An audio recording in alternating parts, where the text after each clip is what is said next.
Di hari Pantekosta adalah hari lahirnya gereja. Bilang temannya, hari lahirnya gereja, ya.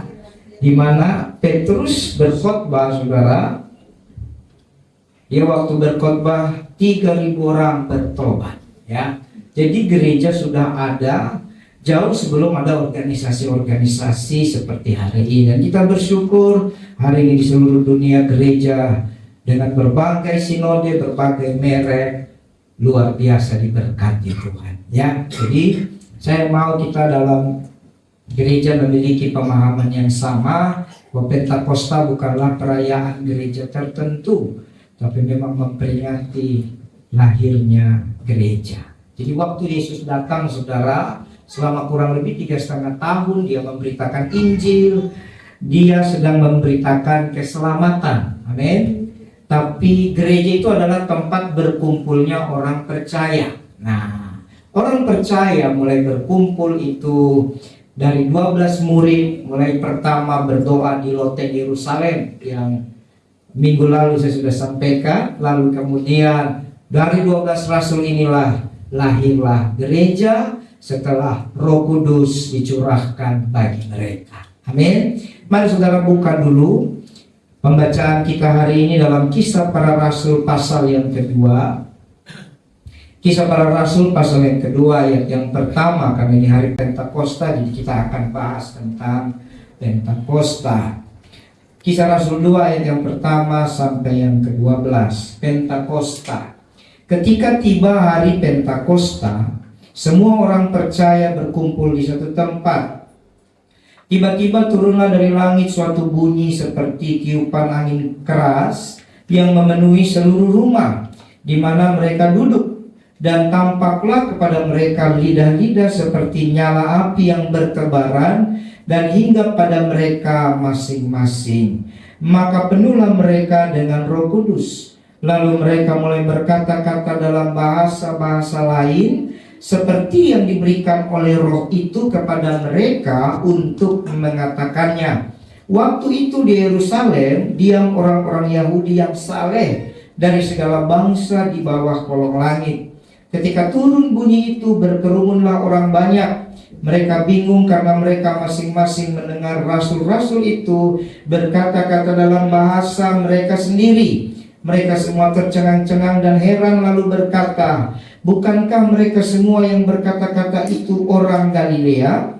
Bagaimana mungkin kita masing-masing mendengar mereka berkata-kata dalam bahasa kita sendiri, yaitu bahasa yang kita pakai di negeri asal kita. Kita orang Partia, Media, Elam, penduduk Mesopotamia, Yudea dan Kapadokia, Pontus dan Asia, Frigia dan Pamfilia, Mesir dan daerah-daerah Libya yang berdekatan dengan Kirene, pendatang-pendatang dari Roma, baik orang Yahudi maupun penganut agama Yahudi, orang Kreta dan orang Arab. Kita mendengar mereka berkata-kata dalam bahasa kita sendiri tentang perbuatan-perbuatan besar yang dilakukan Allah.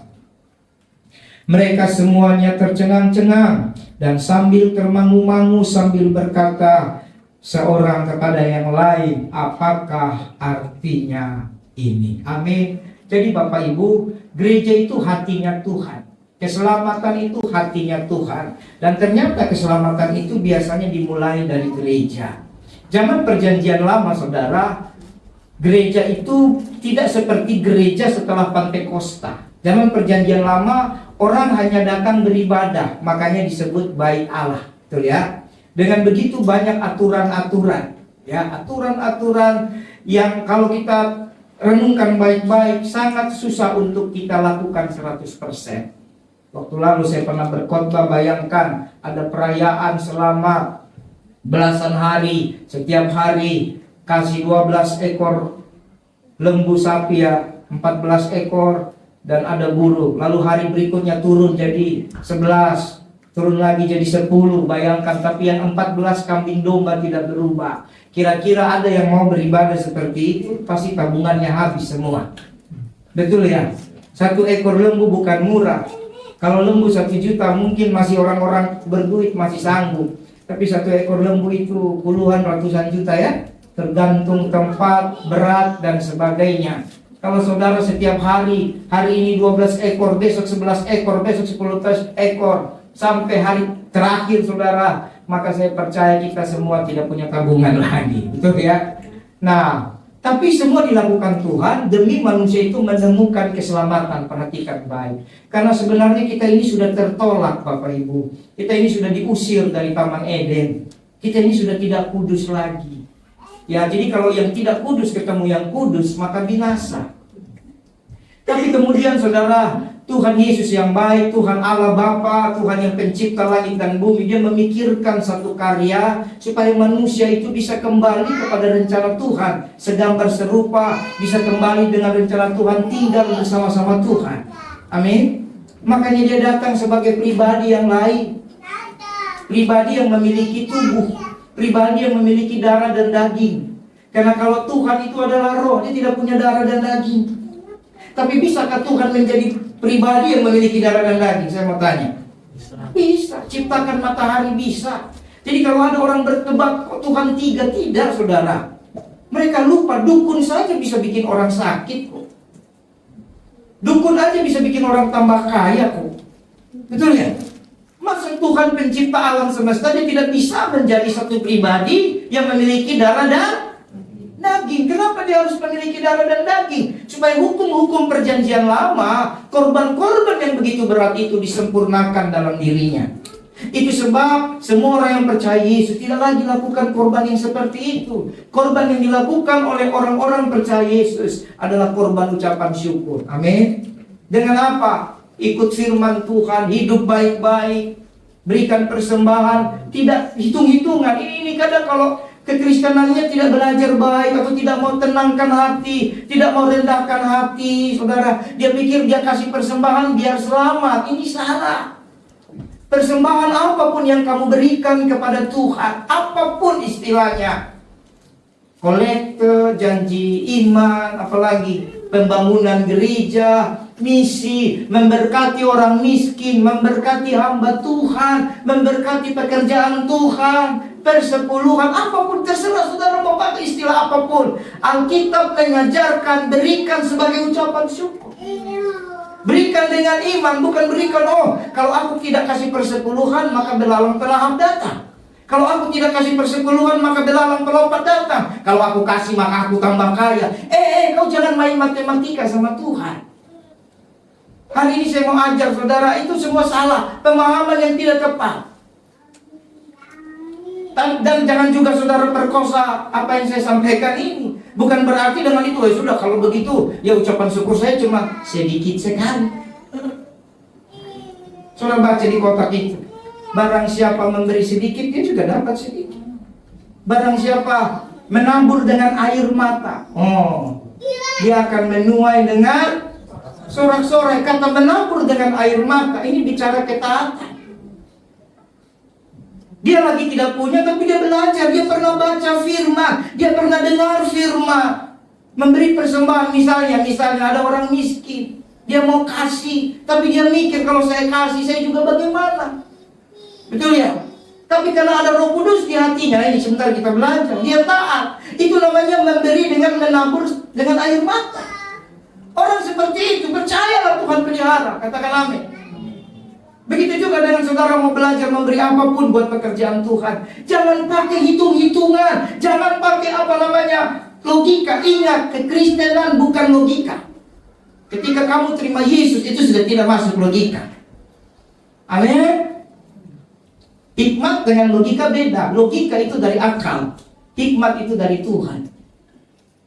Saudara ingat kisah Salomo? Bagaimana hikmat pertama dia yang menggoncangkan seluruh dunia.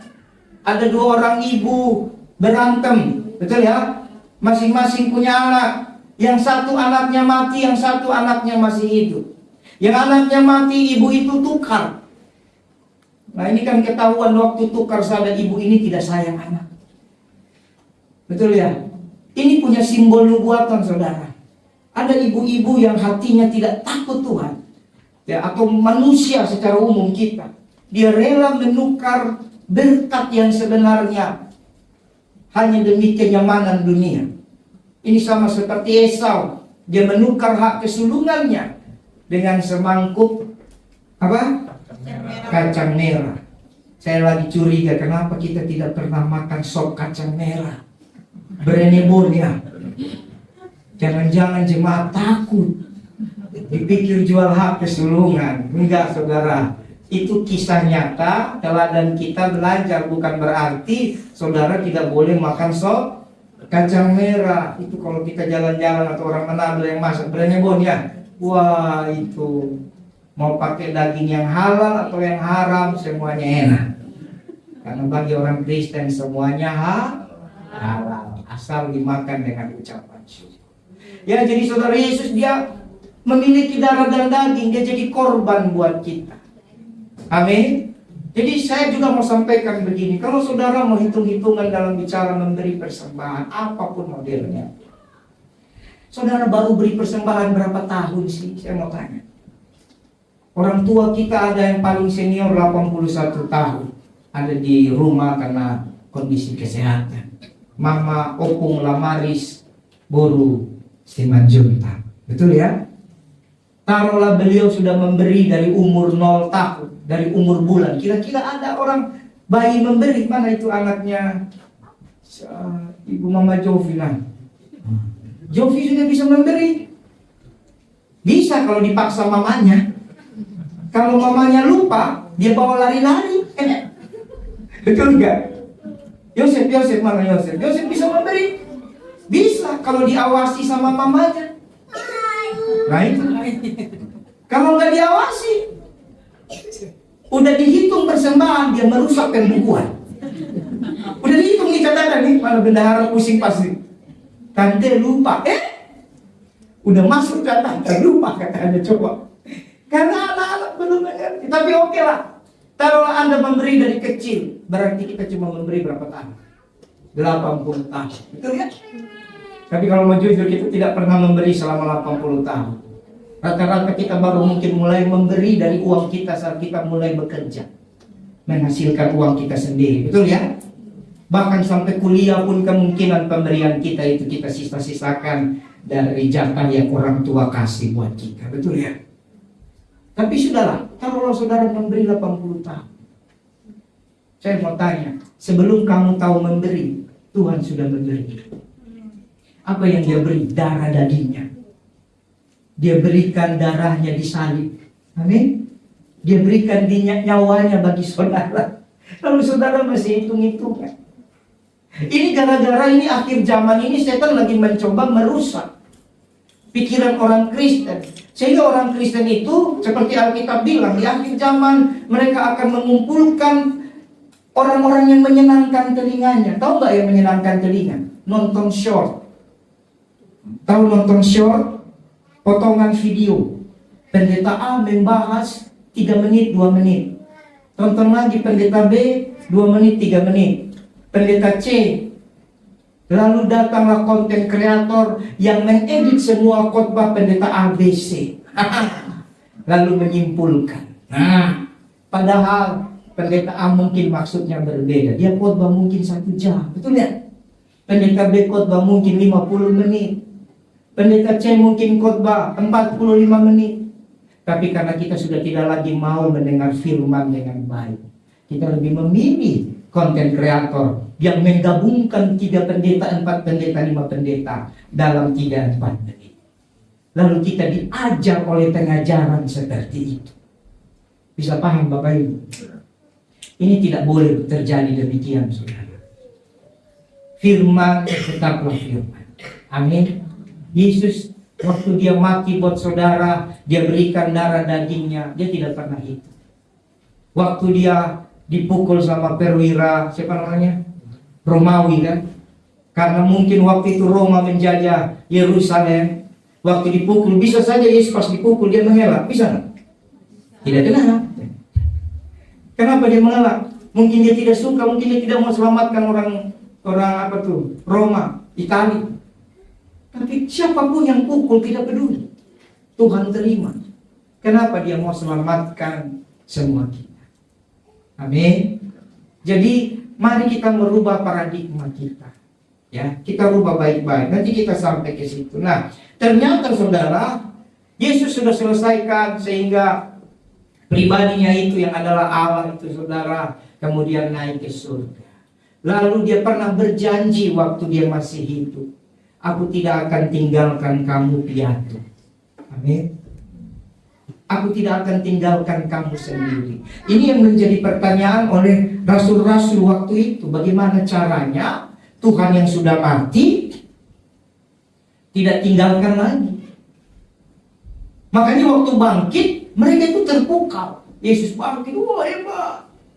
Tapi waktu naik mereka juga terpukau. Mereka tidak memikirkan bahwa ada janji Tuhan.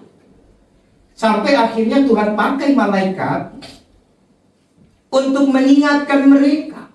Ya, coba saudara lihat lagi khotbah minggu lalu. Saudara lihat lagi dari Kisah 1 ayat yang ke-10 dan ke-11.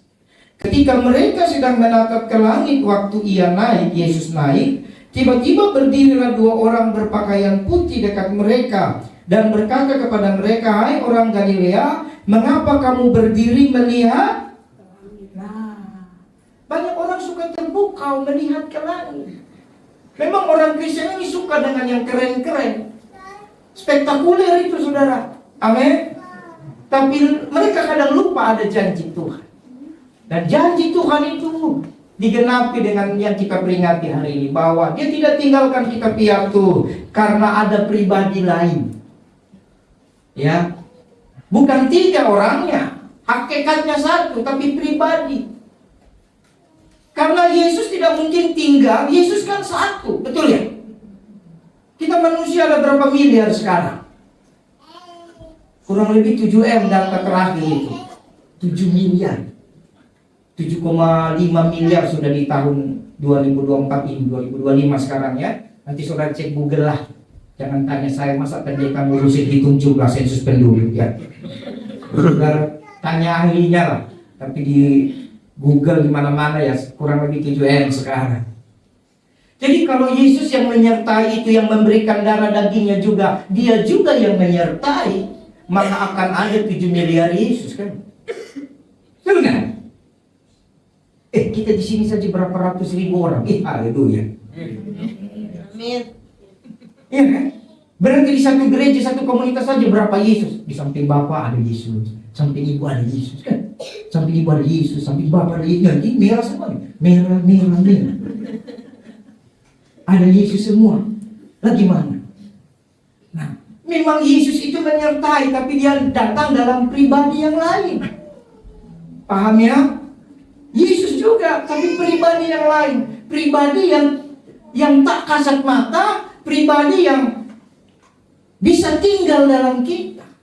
Saya perhatikan, waktu dia Elohim, pencipta, Allah Bapa, dia ada di atas. Makanya korbannya seperti tadi, betul ya? Perhatikan ya, ini ilustrasi untuk memahami saudara. Saudara memahami tentang Tuhan.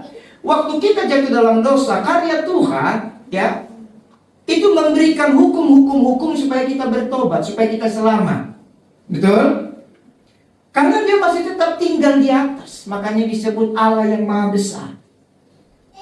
Ya, kalau kita orang Kristen bilang Allah Bapa. Bapa itu artinya bukan karena ada Bapa berarti ada ibu, lalu beranak, punya anak. Enggak, saudara. Bapa itu artinya awal, alfa, betul ya? Yang awal. Nah, yang awal itu bagaimana? Allah Bapa itu roh. Dia di atas. Dia kudus, perhatikan, dia kudus. Dia gak bisa tinggal sama kita. Amin. Makanya dia kasih hukum. Lewat siapa? Musa kan? Di atas gunung. Wah, susah. Untuk selamat susah. Musa saja tidak sampai tanah Kanaan. Betapa standarnya terlalu tinggi. Di zaman perjanjian lama, setelah hukum Musa yang selamat siapa? Yang bisa naik ke surga siapa? Dia. Hanya Elia, saudara. Berarti yang lain menunggu pembebasan. Menunggu diselamatkan, dipulihkan. Karena yang bisa naik ke surga hanya Elia. Makanya Tuhan datang, dia kan dia sutradara yang agung. Dia datang sebagai pribadi yang lain, Yesus. Tidak lagi di atas. tapi tinggal bersama kita. Mana anak muda? Nah, saya minta Iya. siapa namanya? Riki sini. Ayo jangan malu-malu, upamu besar di surga. Nah, ini Riki sini. Sama Matthew. Nah, Matthew sini. Luar biasa. Nah, Riki ini orang berdosa. Nah, kira-kira Riki orang berdosa atau orang kudus? Indonesia punya orang-orang kudus loh. Di Jawa Tengah itu orang kudus ya. Tuhan memberkati mereka, kan namanya juga kota kudus, berarti orang kudus ya. Nah, maksud saya bukan orang kudus wilayah, tapi kudus dalam konteks imannya. Nah, ini orang berdosa ya. Matthew ini Tuhan Yesus ini Matthew. Iya. Contoh ya, kalian di tengah jangan di samping-samping. Nah, akhirnya Matthew, Tuhan Yesus ini ilustrasi ya. Tuhan Yesus yang tadinya ada di atas, di lantai 3, di atas di langit itu. Ya, si siapa namanya? Riki tidak bisa ketemu. Riki cuma bisa teriak, "Oh Tuhan, oh Tuhan." Ya.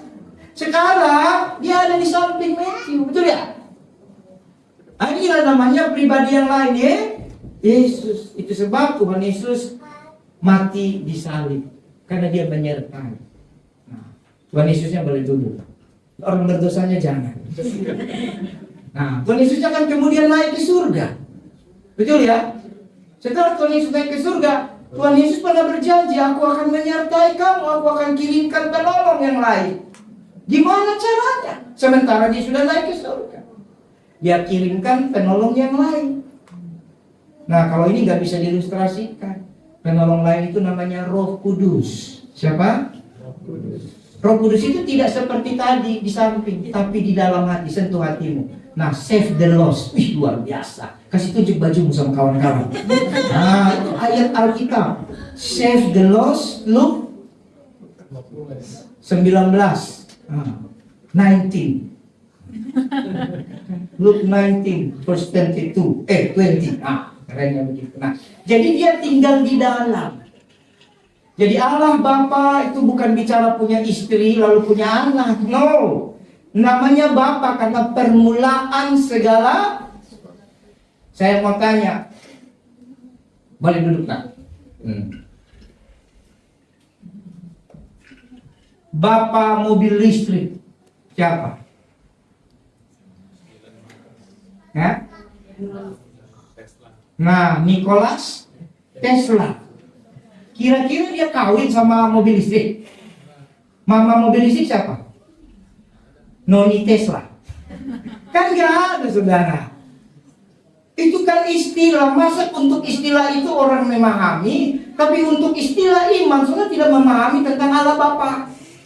Allah Bapa itu bukan berarti dia punya istri. Sehingga ada saudara-saudara kita yang masih menganggap Maria sebagai ibu. Enggak, saudara. Maria bukan ibu Yesus. Halo? Maria adalah seorang perawan yang takut sama Tuhan, taat firman Tuhan sehingga jadi teladan bagi kita. Dan Maria itu, saudara, dia mengizinkan rahimnya dihuni oleh Roh Kudus. Ingat, dikandung oleh Roh Kudus. Maria hanya rahim. Kenapa? Supaya hukum kedagingan itu benar-benarnya.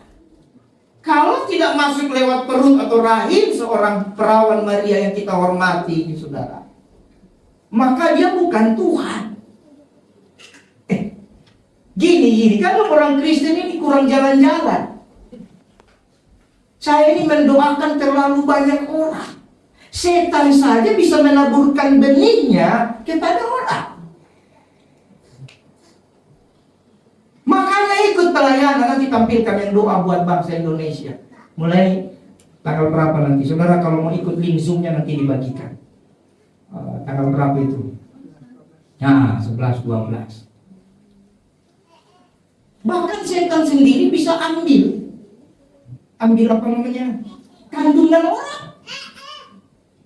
Ada satu orang Papua, tapi waktu itu di Jawa, menikah dengan orang apa saya lupa. Hamil 9 bulan, tinggal menunggu hari lahir. Dia punya dokter. Biasa kita punya dokter kandungannya. Mau yang murah meriah, yang mau mahal, terserah, tergantung kekuatan ekonomi saudara. Setiap bulan diperiksa. Biasa kan kandungan setiap bulannya. Sebulan pertama, bulan kedua, nanti masuk bulan ke 7 atau 8, nanti dia per 2 minggu. Lebih cepat ya. Lalu mendekati hari H, biasanya 1 bulan sebelum perkiraan dari tanggal, itu ada ilmu kedokteran, itu nanti seminggu sekali. Dan beliau ini sedang mempersiapkan kelahirannya sesar. Jadi sudah ada tanggalnya. Menurut hitungan medis, sesar itu bisa di tanggal sekian. Lalu malam dia tidur, jadi tinggal 2-3 hari lagi dia harusnya lahir sesar. Ada buktinya semua, ada USG-nya, semuanya ada. Lalu tiba-tiba malam dia tidur, dia merasa sakit bersalin. Tahu sakit bersalin? Kayak mulas. Dan dia pikir benar-benar. Lalu singkat cerita, keluar anak itu. Begitu anak itu keluar, dia bangun. Ternyata dia mimpi. Menurut dia mimpi. Tapi dia bilang sama suaminya, Tadi aku mimpi anakku sepertinya diambil. Seperti ada yang operasi. Suaminya kan tidak ngerti. Kau ini ada anak lagi. Ya udah ke dokter. Pergi ke dokter. Dokternya kaget. Anaknya hilang. Anaknya hilang. Dokter tidak bisa menjelaskan bagaimana. Itu udah di luar hukum medis. Nah ini saya mau beritahu saudara. Lucifer, roh jahat itu dia ingin seperti Tuhan. Tapi dia bikin dalam versi yang negatif, yang jahat. Jadi waktu ada KKR doa di tempat itu, suami istri datang, kita doain saudara. Ternyata dia pernah mengalami itu juga waktu masih bujangan sebelum menikah. Ini ngeri sekali saudara. Puji Tuhan, didoakan, dipulihkan. Setiap tahun saya datang ke kota itu, doakan mereka. Sekarang sudah punya anak 2. Tidak dicuri lagi kan? Jadi saudara, Tuhan memakai rahim daripada perawan Maria karena kutuk dalam Taman Eden itu dimulai di rahim. Susah payahmu waktu melahirkan, kubuat sangat banyak, betul nggak? Coba saudara buka kitab Kejadian pasal 3. Kutuk terhadap laki-laki, kau dari tanah, betul ya? Yang akan kembali menjadi debu tanah. Dari tanah yang kau makan seumur hidupmu. Kau bekerja keras. Makanya laki-laki kerjanya keras. Perempuan kerjanya nggak keras. Cukup taruh tangan depan suami dapat duit. Ya kan? Yang kerja keras bapaknya. Suami-suaminya mikirin semuanya. Istrinya tidak pusing. Ini saya bicara konteks zaman dulu ya. Zaman sekarang sih no gender ya. Laki-laki perempuan kerja keras. Tapi tadinya kan begitu ya. Gak mau pusing. Suami banting tulang. Tulang-tulang dibanting saudara. Istri tinggal ayam, beb, honey. Kan begitu. Jadi seperti itu. Jadi tapi hukum pada perempuan dikatakan susah payahmu. Coba dibuka Kejadian 3. Saya lihat dulu dari ayat yang ke laki-laki tadi itu ayat 18 atau ayat 17. Firman-Nya pada manusia, engkau mendengarkan perkataan istrimu. Memang laki-laki itu gampang dipengaruhi istri. Ya, udah memang begitulah. Karena engkau mendengarkan perkataan istrimu dan memakan dari buah pohon yang kuperintahkan kepadamu jangan makan, maka tertutuklah tanah karena dengan bersusah payah engkau akan mencari rezekimu dari tanah seumur hidupmu. Memang kita bekerja laki-laki seperti itu. Jadi kalau ada laki-laki pemalas, bilang sama dia, kau sudah keluar dari kutuk atau kau datang dari tanah pemalas, tanah sengketa kan gitu ya. Kan orang begitu orang kan. Kita bisa tahu orang dari tanah mana. Kalau di sini sih semua dari tanah Taman Eden. Kalau mukanya mutung melulu, berantem melulu, nah ini dari tanah sengketa. Ya kan? Betul nggak? Tapi kalau hidupnya penuh kebohongan, penuh kepalsuan, itu bukan dari tanah sengketa, saudara. Dari tanah giring. Kalau kanan kiri nggak jelas, saudara. Ini punya pemerintah, punya orang kan. Betul ya? Betul nggak? Itu bercanda ya. Nah kalau perempuan, saudara lihat. Ayat 16, firman-Nya kepada perempuan itu, susah payahmu waktu mengandung akan kubuat sangat banyak. Itu dia. Jadi kau mau normal, mau sesar, sekarang ada sesar di dalam air. Ntar lagi ada teknologi sesar di salju. Jadi anaknya keluar kayak paket. Bungkus ya mungkin, saya nggak tahu lah. Kan macam ada kan lahir di air ya. Ada normal di air, ada sesar di air, ada sesar yang katanya 6 jam langsung bisa lari-lari, omong kosong. Mau 6 jam lari-lari tidak mungkin, kalau sembuh bisa. Lari-lari tidak ada. Gitu sudah. Tapi mau teknologi secanggih apapun, Alkitab berkata, susah payahmu kubuat banyak. Yang lahir normal susah payahnya sebelum lahir. Setelah lahir selesai, tinggal kamu lihat. Yang lahir sesar, saudara, ini ada ibu-ibu yang sesar. Ini ada satu ibu kita ini, dia sudah mencoba semuanya. Dia sudah coba normal, mantap. Dia juga sudah coba sesar, pusing. Kalau nanti habis ibadah saudara tanya, sampai hari ini masih rasa sakit. Kadang ada gerakan-gerakan tertentu dia masih harus hati-hati. Memang begitu. Dan saya doakan banyak orang macam-macam. Ada yang sampai anaknya sudah kuliah masih sakit, saudara. Apakah itu kesalahan medis? Saya tidak tahu. Tapi intinya bagi saya, kita orang Kristen percaya ini firman membuat ada banyak kesusahan. Jadi yang terbaik apa? Ya normal lah. Kecuali karena keadaan tertentu, saudara harus sesar, silakan. Ya. Tapi kalau bisa berdoa, normal saja. Jadi Tuhan Yesus pakai Bunda Maria, perawan Maria, pakai rahimnya untuk mematahkan kutuk ini. Katakan amin. Nah, kalau Tuhan Yesus langsung tiba-tiba nongol tanpa proses kelahiran ada di palungan, maka tidak bisa kita berdoa in the name of Jesus ketika orang dalam kandungan. Tidak bisa. Karena dia belum pernah ada di situ. Kitab Ibrani mengatakan dia bukan perantara yang tidak mau tahu. Dia perantara yang mengetahui seluruh pergumulan kita, termasuk dari dalam kandungan. Sampai di sini masih bersama saya. Dan kemudian ada proses. Kenapa dia harus punya bapak angkat Yusuf?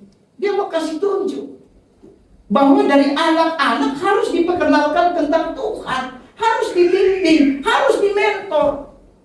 Bisa saja buktinya waktu umur 12 tahun dia hilang kok. Ternyata lagi bercakap-cakap dengan ahli Taurat di rumah ibadah. Mereka bingung kok. Kalau Yesus seperti itu, saudara, maka ini tidak normal. Tuhan mau membereskan semuanya dengan normal. Katakan amin. Lalu kemudian jadilah pribadi tadi, Roh Kudus. Nah, waktu kembali ke Pantekosta. Jadi biar saudara paham sedikit tentang Allah Tritunggal yang tadinya jauh, sekarang dekat, tinggal bersama kita. Menjadi lebih dekat lagi, tinggal di dalam kita. Bilang sama saya, Roh Kudus, terima kasih engkau tinggal dalam hatiku. Nah, dalam Kisah Para Rasul 2 tadi, saudara, ternyata untuk mengalami Roh Kudus itu jelas sama seperti waktu rasul-rasul menanti di Yerusalem. Ternyata dalam pasal kedua tadi ayat pertama dikatakan orang percaya berkumpul di satu tempat. Jadi memang Roh Kudus itu akan dicurahkan kalau kita berkumpul bersama. Amin. Kita berkumpul bersama, kita berdoa bersama, ya. Dan dalam konteks ayat ini 10 hari mereka di loteng Yerusalem. Dan waktu itu, saudara, kemudian tiba-tiba turun dari langit, ayat 2, bunyi seperti tiupan angin keras, seperti gemuruh memenuhi seluruh rumah. Jadi Roh Kudus itu, saudara, dia bukan seperti pikiran kita. Oh, nanti kayak sampai tetangga semua, enggak. Di mana ada memuji Tuhan, di situ Roh Kudus datang. Karena Roh Kudus itu pribadi yang lembut. Nah, tadi saya sudah jelaskan ya, Tuhan yang tadinya jauh, sekarang Tuhan yang menyertai, ada bersama kita, yaitu Yesus. Kemudian dia tinggal di hati kita. Sekarang saya mau tanya, siapa itu Roh Kudus? Tadi sudah jelaskan toh. Sekarang saya mau tanya, siapa itu Roh Kudus? Belum mudeng ya? Kan tadi sudah jelaskan, Tuhan itu tadinya jauh ya, makanya banyak kepercayaan lain memang percaya Tuhan tapi jauh. Lalu Tuhan yang jauh jadi dekat, tinggal bersama manusia. Yohanes 1 ayat 12, ayat 14, firman itu telah menjadi manusia dan diam di antara kita. Betul? Lalu kemudian ada yang tinggal di hati. Sekarang saya tanya, siapa itu Roh Kudus? Tinggal di hati. Roh Kudus Tuhan. Amin. Kan yang jauh jadi dekat, jadi di dalam. Siapa yang jauh? Tuh. Sekarang saya tanya, yang tinggal di dalam hati itu siapa berarti? Tuhan. Amin. Berarti Roh Kudus itu Tuhan. Banyak orang Kristen di zaman sekarang menyepelekan Roh Kudus, padahal Roh Kudus itu Tuhan yang tinggal di hati. Hakikat yang sama, dia Tuhan itu. Tapi dia bekerja, dia punya pribadi. Pribadi itu dia harus roh, karena dia harus tinggal di hati. Itu sebab Bapak Ibu, kalau hatimu penuh amarah,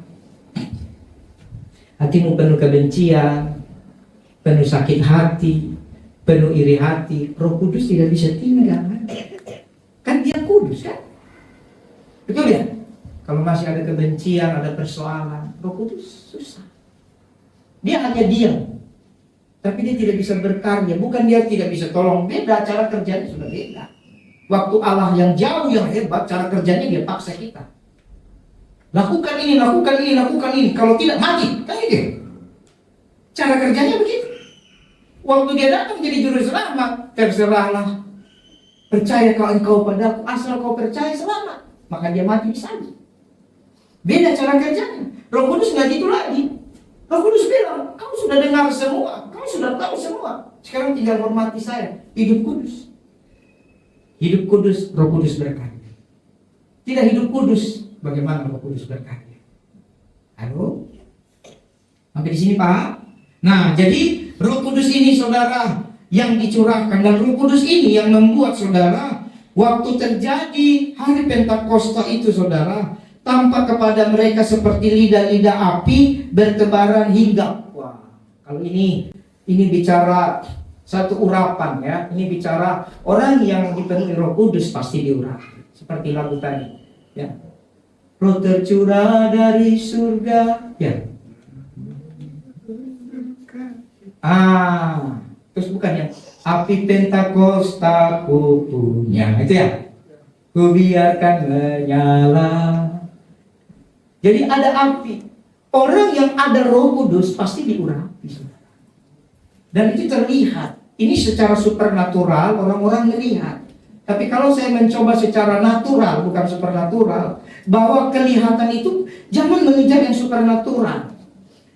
Tapi biar api Pentakosta itu terlihat secara natural dalam hidupmu. Katakan amin. Ini yang lebih penting. Ini yang lebih penting. Daripada kita di tempat berkumpul, memang ya lawatan Roh Kudus waktu berkumpul. Itu yang supernatural. Luar biasa saudara. Keluar dari tempat berkumpul lebih luar biasa daripada penjahat. Omongannya lebih jahat, pikirannya lebih kotor. Nah ini juga tidak, saya rasa ini bukan yang Tuhan mau, betul ya?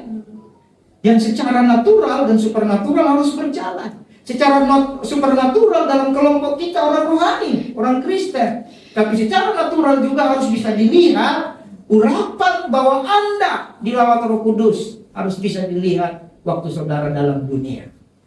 Bagaimana kita menghadapi segala tantangan. Nah, saudara buka dulu tugas Roh Kudus itu apa? Yohanes 16 ayat 7 sampai 10. Yohanes 16 ya. Ayat 7 dikatakan, namun benar yang kukatakan ini kepadamu adalah lebih berguna bagi kamu jika aku pergi. Sebab jikalau aku tidak pergi, penghibur itu tidak akan datang, karena dia melangkahi hukumnya, ya. Tapi jikalau aku pergi, aku akan mengutus dia kepadamu. Siapa yang diutus? Roh.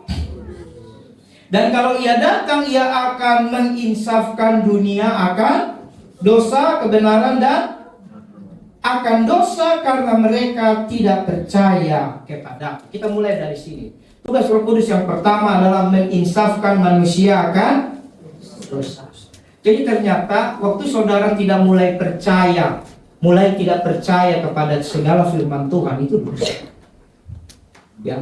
Bagi orang di luar Kristus, tidak percaya itu gampang, ya, tidak percaya Yesus. Tapi bagi kita orang yang sudah dalam Yesus, orang Kristen yang sudah beribadah, sudah gereja, bisakah kita tidak percaya? Bisa. Waktu saudara tidak percaya bahwa Tuhan sanggup melakukan perkara ajaib, itu dosa juga. Itu kerja Roh Kudus. Roh Kudus menginsafkan kita akan dosa. Nah, dalam diri manusia itu dosa dimulai dari pikiran. Saya mau ajar ini buat saudara. Nanti saudara cek, benarkah saudara ada Roh Kudus? Saya akan membagi pikiran ini dalam dua hal. Yang pertama ada pikiran yang bertumbuh. Dan yang kedua ada pikiran korban. Atau pikiran yang kalau saya pakai bahasa keren ya, pikiran yang bertumbuh ini disebut pikiran baik atau pikiran yang mulia sesuai Alkitab. Tapi ada pikiran buruk. Pikiran buruk itu mentalnya yang buruk. Kalau bahasa kerennya adalah victim mentality. Nah, perhatikan baik. Semoga di sini tidak ada. Pikiran yang bertumbuh ini, saudara, karena dia percaya kepada firman. Kalau ada masalah, orang berpikiran baik, orang berpikiran firman.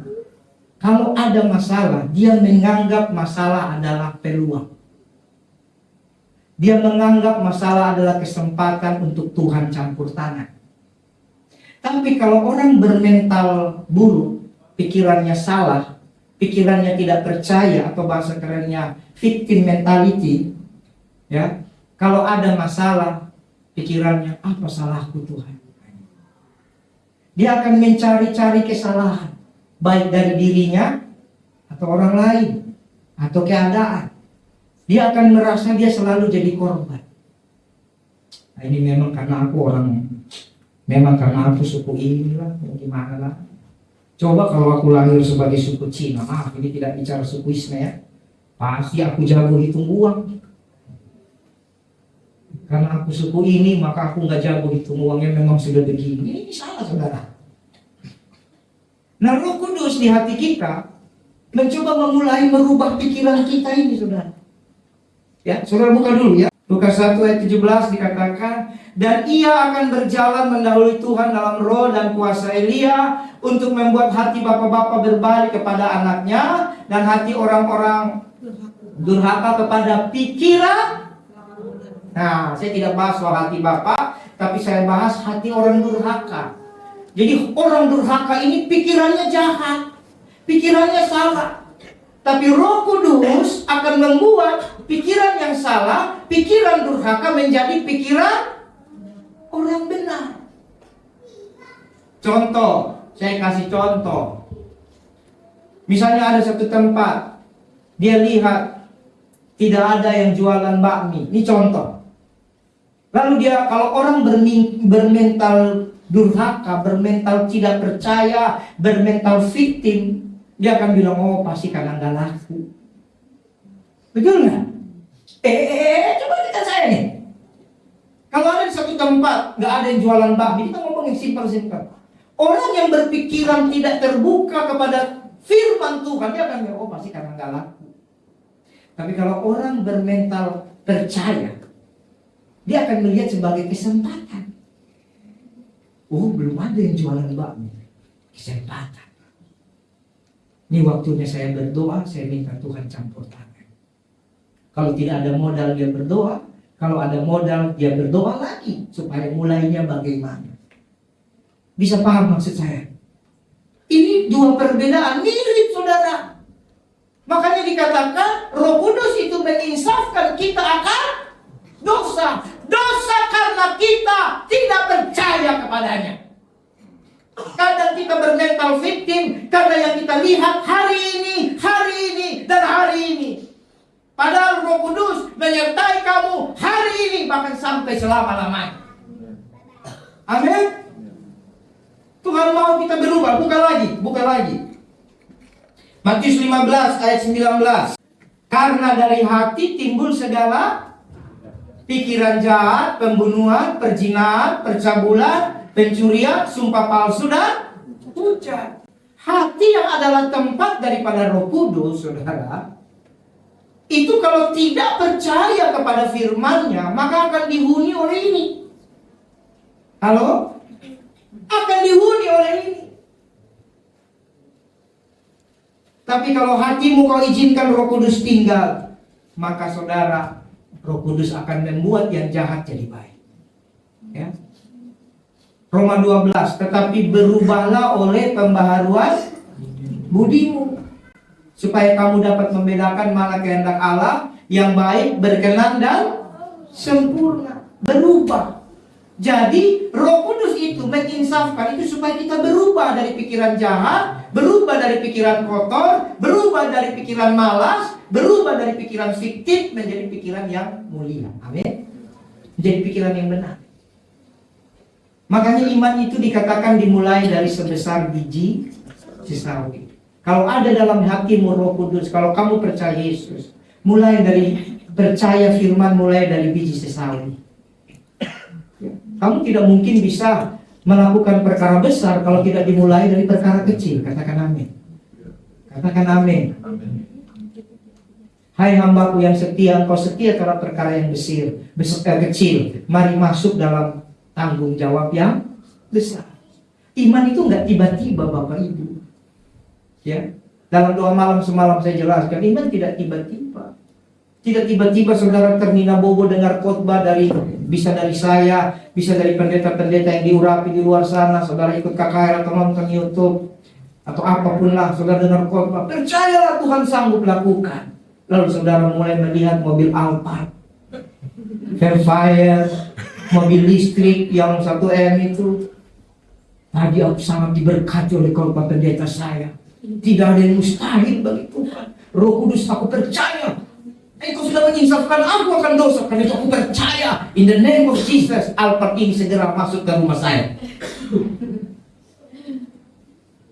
Kalau saudara tidak beriman untuk beras setiap bulan di rumah saja, untuk hal-hal kecil saudara tidak pernah belajar beriman ketika masalah, lalu saudara langsung beriman kepada mobil mewah, saya rasa itu bukan iman. Itu namanya keinginan. Amin. Jadi Roh Kudus menginsafkan kita akan dosa. Nah, sesungguhnya pikiran kita ini banyak, saudara. Kalau dalam pikiran kita ini banyak takut, banyak khawatir, ini Roh Kudus perlu kerjanya menginsafkan itu. Makanya kalau saudara lihat, kita kembali lagi ya, dalam Kisah Para Rasul tadi, pasal 2. Lalu ayat 4, maka penuhlah mereka dengan Roh Kudus, lalu mereka mulai berkata-kata dalam bahasa lain seperti yang diberikan oleh Roh itu. Bahasanya apa? Saudara lihat di ayat yang ke-9, bahasa Partia, Media, Elam, Mesopotamia, betul? Yudea, Kapadokia, Pontus, Asia. Ini banyak ya. Asia tidak dipretelin, bahasa apa saja. Frigia, Pamfilia, bahasa Mesir, betul? Apalagi? Libya, daerah-daerah Libya mungkin ada beberapa bahasa, kita nggak tahu. Kirene, terus apa? Roma, Yahudi, Kreta, dan bahasa Arab. Ya kan? Bahasa Arab yang umum yang artinya baik, contohnya apa? Alhamdulillah kan? Jangan-jangan mereka juga oh Yesua, Alhamdulillah. Yesua, Alhamdulillah. Karena Alhamdulillah itu artinya ucapan syukur, betul nggak? Hebat ini. Jadi waktu orang diinsafkan Roh Kudus, saudara, kita akan mengalami namanya lawatan Roh Kudus. Nah, bahasa roh itu ada dua secara umum ya. Kalau dibagi lagi ada banyak. Tapi saya mau ajar saudara secara singkat saja secara umum. Bahasa roh yang dalam Kisah Para Rasul 2 ini namanya senolalia. Bilang sama temannya, senolalia. Dia bilang supaya hafal, senolalia. Itu bahasa roh yang adalah bahasa manusia. Si pengucapnya tidak mengerti, tapi bahasa itu dimengerti oleh orang lain. Paham ya? Coba kita lihat ayatnya. Ayat 7. Mereka semua tercengang-cengang dan heran. Bukankah mereka semua yang berkata-kata itu orang Galilea? Bagaimana mungkin kita masing-masing mendengar berkata dalam bahasa kita? Jadi ada bahasa roh yang bukan bahasa untuk Tuhan, tapi bahasa roh untuk memberitakan Injil, untuk memuliakan Tuhan. Yang si penggunanya yang mendapat lawatannya tidak mengerti. Tapi ternyata bahasa itu ada di dunia, namanya senolalia. Dan itu terjadi.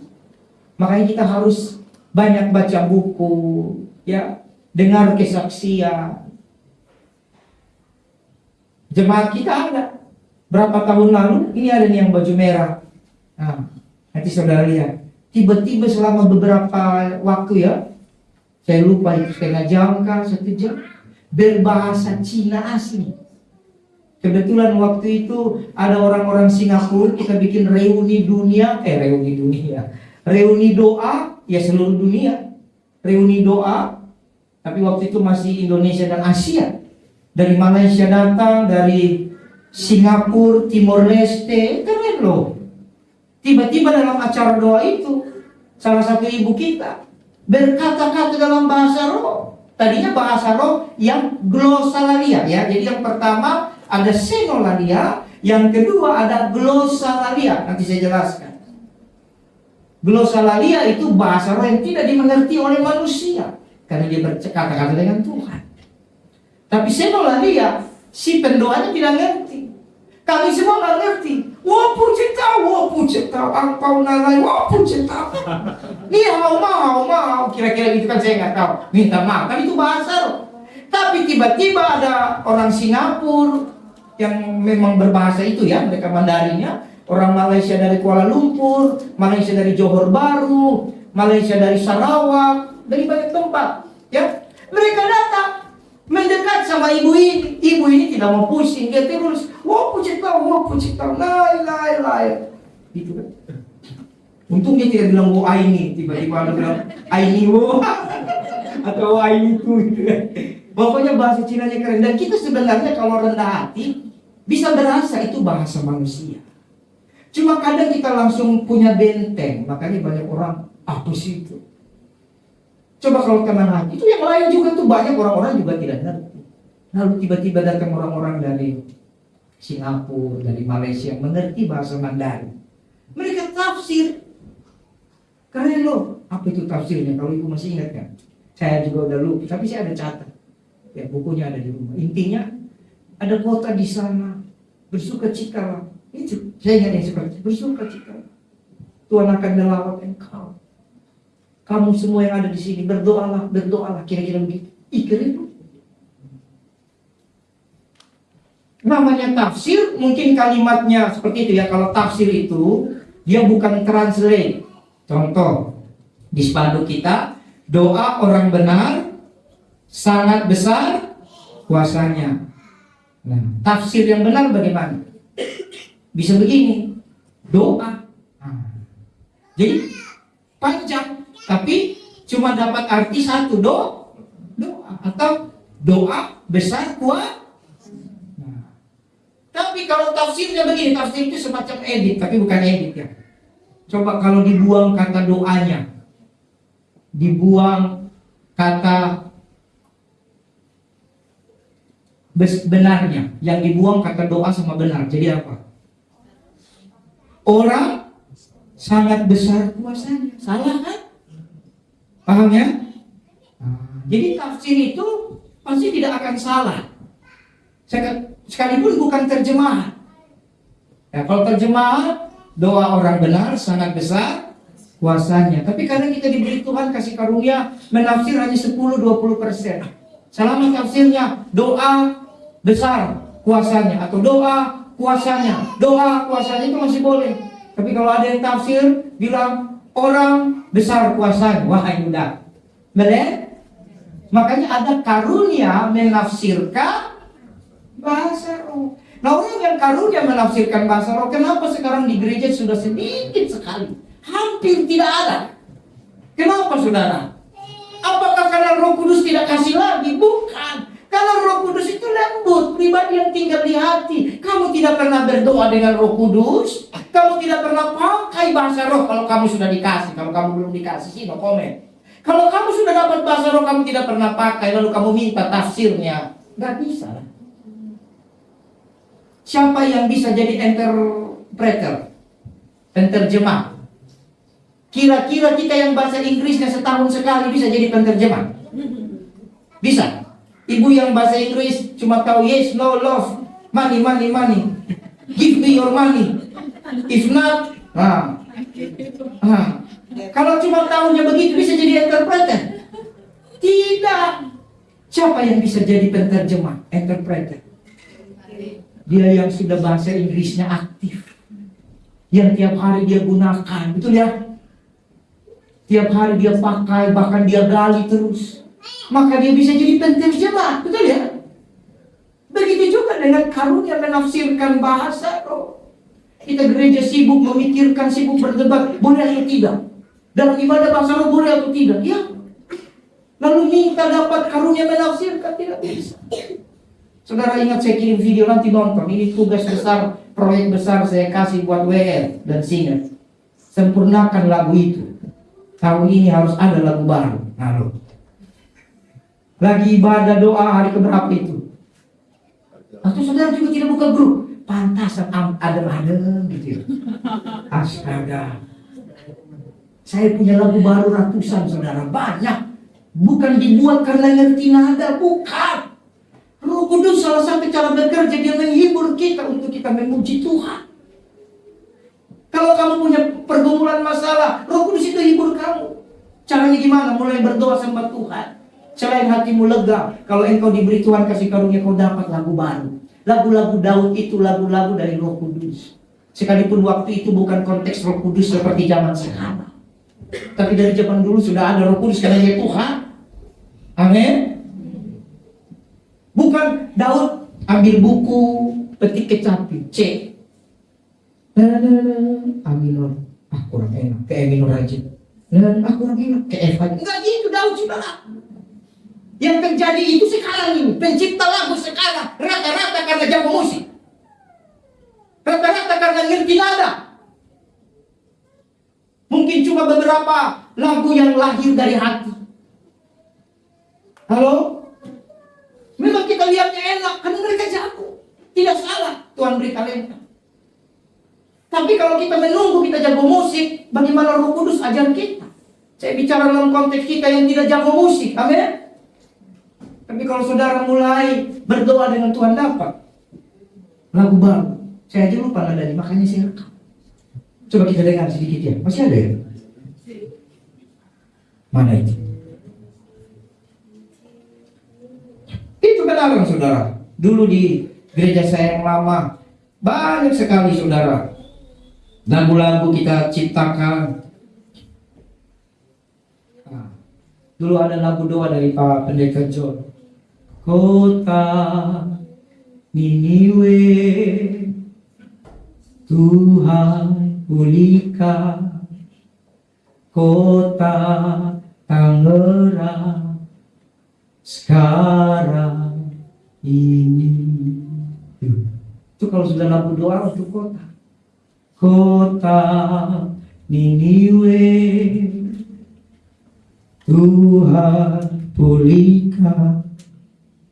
Kota Tangerang sekarang ini. Nanti kotanya bisa ganti kota Mentawai. Dan itu setiap kali doa-doa beliau suka pakai lagu itu. Apakah beliau jago musik? Enggak, biasa saja. Dia bisa menyembah Tuhan dengan satu kunci selamanya. Main C terus. Karena tidak dapat kasih karunia untuk mengerti seperti Bapak Ibu yang hebat-hebat ini. Tapi bukan kemampuan musik yang menentukan kita bisa ciptakan, tapi Roh Kudus. Nah ini kita dengar dulu sedikit lagu. Saya ingat ini bukan promosi, tapi saya pengen. Ada orang bilang, itu harus orang kudus. Salah, saudara. Bukan orang kudus, saudara. Orang yang mau pakai bahasa roh itu.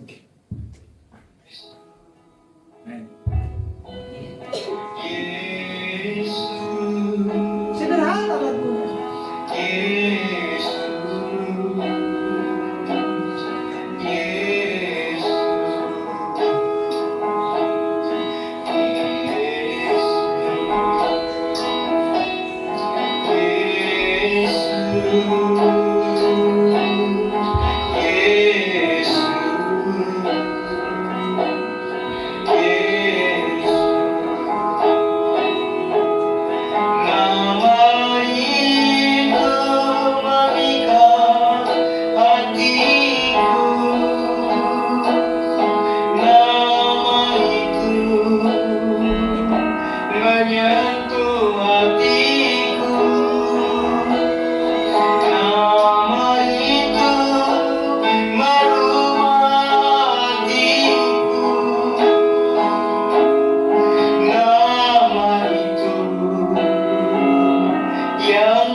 Saudara, sangat simpel.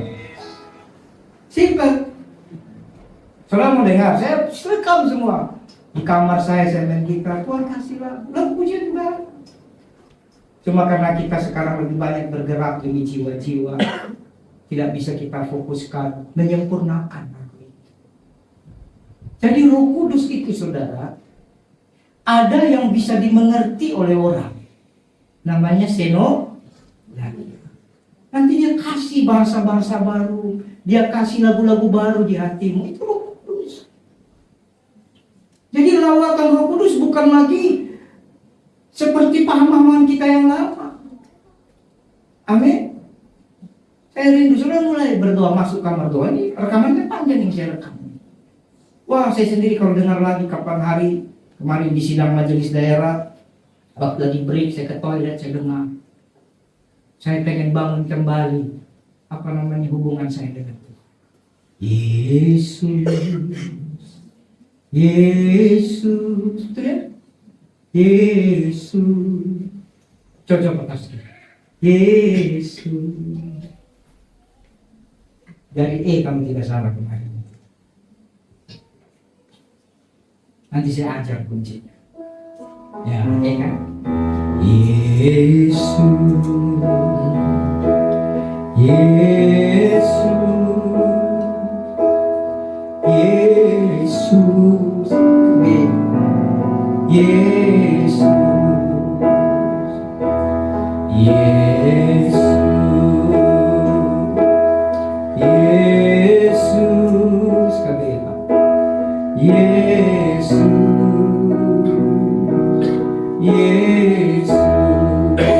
masuk nama itu memikat hatiku, nama itu menyentuh hatiku, nama itu mengubah hidupku, nama Yesus yang ku kenal. Ini saya juga mau menangis ini. Ini namanya bahasa doa, saudara. Ya. Itu kalau kita duduk tenang, kita sempurnakan tuh lagu kita. Ini lagu yang Alkitab bilang hari-hari terakhir aku mencurahkan rohku. Amin. Ke atas semua orang. Mereka akan memuji Tuhan, mereka akan bernubuat, bernubuat. Mereka akan menyampaikan hal-hal baru. Wah, banyak hal, saudara. Hanya tinggal disempurnakan. Jadi kalau saudara tanya bagaimana seorang pendoa atau hamba Tuhan seperti kami pendeta yang suka berdoa bisa berdoa sampai 3-4 jam sekali berdoa, itu bukan pakai habis lagu ini lagu apa ya, enggak. Mungkin di awal kita startnya pakai lagu apa, 1-2 lagu, tapi ketika saudara mulai menyembah masuk hadirat Tuhan, Tuhan kasih kamu lagu baru. Lagu itu kamu ulang berjam-jam. Tujuannya bukan suaramu didengar orang bagus. Tujuannya merubah hidupmu, menginsafkan kamu akan dosa. Amin. Itu yang bisa merubah. Motivasi tidak bisa merubah, khotbah pun tidak bisa merubah. Khotbah yang bisa merubah hanya khotbah yang diurapi oleh Roh Kudus. Amin. Nah ini, mari WL, singa, pemain musik, coba sempurnakan. Itu sudah ada bait 1 dan sudah ada ref. Tinggal saudara mau tambah. Banyak, saya punya banyak saudara. Kadang aku kasih dengan istriku, dia cuma senyum-senyum, banyak. Kalau kita cinta dengan Tuhan, itu yang namanya Pantekosta. Amin. Pantekosta itu waktu saudara cinta dengan Tuhan, saudara tidak mikir apa-apa, saudara bergaul dengan Dia. Nanti dapat lagi yang namanya glosalalia. Glosalalia yang orang bilang murah lama. Coba saudara lihat, bahasa roh saya berbeda. Bukan karena saya hebat, tidak. Dan banyak di luar sana pendoa-pendoa yang bahasa rohnya berbeda. Bahasa roh itu bertumbuh, katakan amin. Nah, glosalalia itu bahasa untuk membangun diri. Jangan pusing, kalau ada bahasa roh gitu. Bukankah Rasul Paulus berkata dalam 1 Korintus 14 ayat 2, 3 dan seterusnya, harus ada yang menafsirkan. Kalau ada yang berkata-kata dalam bahasa roh glosalalia, harus tertib. Karena kita terjebak dengan itu. Bagaimana tertib kalau kamu belum terbangun? Halo? Kalau kamu belum terbangun, bagaimana tertib? Maka itu karunia bahasa roh untuk membangun bangun diri. Karena standar yang kita lihat cuma nonton di YouTube A, YouTube B. Enggak, saudara. Masuklah, datanglah ke kelompok doa yang benar-benar sudah pendoa. Kok beda? Beda. Ini yang saya lagi rindukan. Karena kasih karunia Tuhan perintahkan untuk kita bangun penggembalaan. Saya ikut aja. Tapi nanti pelan tapi pasti. Karena akhir zamannya, kemarin sudah katakan, cawan yang diperhitungkan hanya cawan doa. Amin. Itu yang ditumpahkan bersama dengan murka Allah. Cawan yang lain gak diperhitungkan. Yang ada cawan emas hanya cawan doa. Di dalam doa ada pujian, di dalam doa ada penyembahan, di dalam doa ada segala macam. Jadi di hari Pantekosta ini, mari kita sembah Tuhan. Amin. Mari baik-baik. Jadi sebagai penutup di khotbah kita hari ini, soalnya saya masih mau ngomong banyak. Minggu depan kita lanjut lagi. Sebagai penutup, saudara buka Yeskiel 36 ayat 26 sampai 27. Nanti kita menyanyi lagu ini. Pemain musik boleh siap-siap maju. Kita menyembah. Biarkan Roh Kudus ajar kita. Di situ dikatakan, kamu akan kuberikan hati yang baru dan roh yang baru dalam batinmu. Aku akan menjauhkan dari tubuhmu hati yang keras dan kuberikan kepadamu hati yang taat. Ayat selanjutnya, Rohku, ini Roh Kudus sudah dijanjikan dari dulu, akan kuberikan dia dalam batinmu. Jadi roh itu diam dalam batin kita. Aku akan membuat kamu hidup menurut ketetapanku. Kalau Roh Kudus diam, kita akan hidup sesuai firman dan tetap berpegang pada peraturan-peraturanku dan melakukannya. Kenapa kita susah lakukan firman? Kita nggak hidup dengan Roh Kudus. Kita nggak bergaul dengan Roh Kudus. Kita cuma bergaul dengan masalah kita. Pikiran kita cuma mikirkan yang tadi, victim mentality. Aku nggak sanggup, aku nggak bisa. Mental ayam, bukan mental Raja Wali. Kalau orang pemenang ada Roh Kudus, bersama Tuhan pasti bisa. Amin. Jadi mulai hari ini, apapun terobosan yang kamu rindukan, mari kita sembah Tuhan. Mari nyanyikan lagu ini. Haleluya.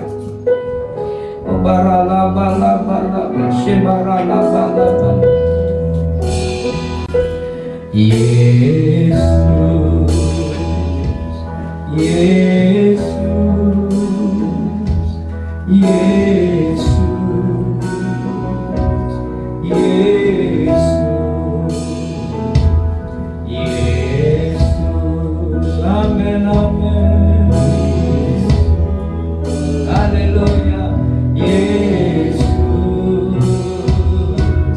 Yesus, nama itu mematikan hatiku,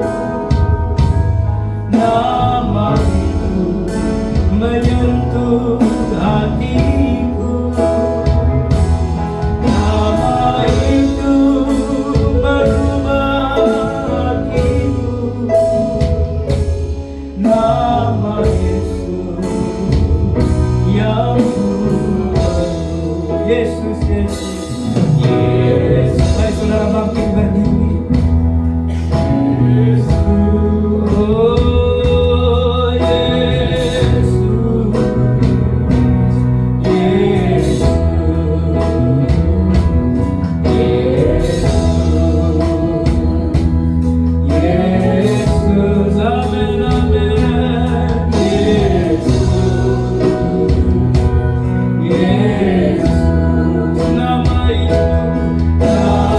itu mengikat hatiku. Nama itu menyentuh hatiku. Nama itu merubah hatiku. Nama Yesus yang kuat. Nama itu menyentuh hatiku.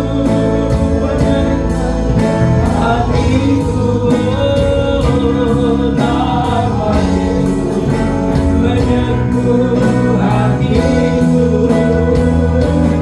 Nama itu merubah hidupku. Nama Yesus yang kuat. Sekali lagi nama itu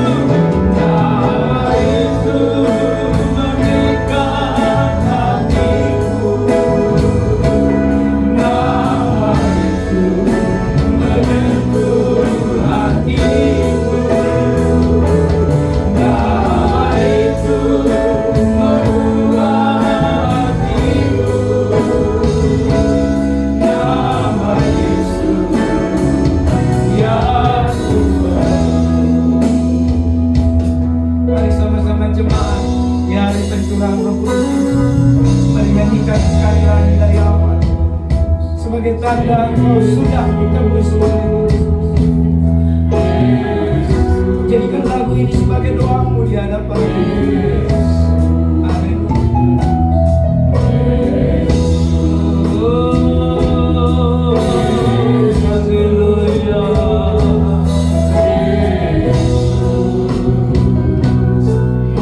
Sekali lagi panggil namanya Yesus, Yesus. Yesus.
Biarlah lewat kencurahan Roh Kudus ini Tuhan, kami semua bergaul dengan Engkau, untuk kami memberitahukan pekerjaan Tuhan yang mulia. Kami semua bersekutu dengan Engkau, untuk kami menjadi alat dalam tangan. Ada tanda-tanda api di kepala kami, bukan hanya secara supernatural untuk dilihat orang percaya, tapi juga secara natural hidup kami menjadi orang-orang yang berubah, yang menjadi berkat bagi banyak orang. Aku berdoa apapun doa dan pergumulan jemaatmu, aku minta lewat hari pencurahan Roh Kudus yang kami peringati hari ini, terjadi terobosan. Engkau Roh Kudus yang menusahkan kami akan dosa, kebenaran dan penghakiman. Biarlah ya Tuhan mulai hari ini kami semua hidup dalam Roh-Mu, kami semua bergaul dengan Engkau. Pikiran kami dirubahkan menjadi pikiran yang percaya dan percaya bahwa semua firman-Mu ya dan amin. Tidak ada yang mustahil bagi orang percaya, tidak ada yang mustahil bagi kami. Kami akan berjalan bersama Tuhan yang hebat, yang menyertai kami sampai selama-lamanya. Usaha pekerjaan jemaat-Mu diberkati Tuhan, usaha pekerjaan jemaat-Mu diberkati Tuhan, kesehatan jemaat-Mu diberkati Tuhan, sekolah dan masa depan jemaat-Mu diberkati Tuhan, pelayanan gereja-Mu diberkati Tuhan, sampai selama-lamanya.